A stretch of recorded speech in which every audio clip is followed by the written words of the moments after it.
Et maintenant, nous allons vous emmener visiter le chantier de la plus haute tour solaire du monde. 4 mois après la conférence sur le climat de Paris, l'accord vient d'être ratifié aux Nations Unies. Parmi les engagements des 175 pays figure la promesse d'augmenter la part des énergies renouvelables. Cette tour, aussi haute que la tour Montparnasse, est en train de sortir de terre dans le désert d'Israël. Reportage dans le futur de nos correspondants Benoît Cristal et Borgane Doux. Ces concepteurs ont voulu voir plus grand et plus haut. 50 000 miroirs sont en cours d'installation dans le désert. À eux seuls, ils pourraient recouvrir la superficie de 200 terrains de football. D'ici 1 an et demi, les Franco-américains d'Alstom General Electric pourront fournir de l'électricité à une ville de 100 000 habitants.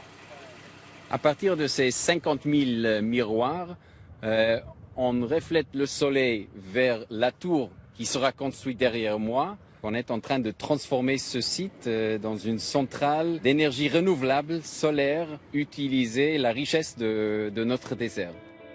Les ingénieurs l'appellent l'énergie solaire concentrée.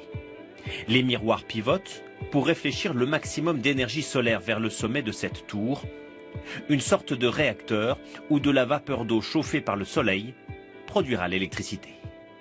Dans les prochains mois, une tour en béton haute de 200 mètres sera construite ici. Le réceptacle de lumière qui se trouve juste à côté sera alors hissé jusqu'au sommet pour donner naissance à la plus haute tour solaire du monde. La température y atteindra 600 degrés. Après la conférence des Nations Unies sur le climat, la COP 21, d'autres pays pourraient adopter le système. Je suis sûr que le projet à Chalim est un projet phare qui peut et qui va inspirer d'autres pays à investir dans la technologie de solaire concentré. La Chine, le Maroc et le Chili ont déjà signé des contrats. La tour produira chaque jour autant d'électricité que 60 éoliennes. Mais cette technologie n'est rentable que dans les pays bénéficiant d'un ensoleillement quasi permanent. Et cap sur l'océan Indien.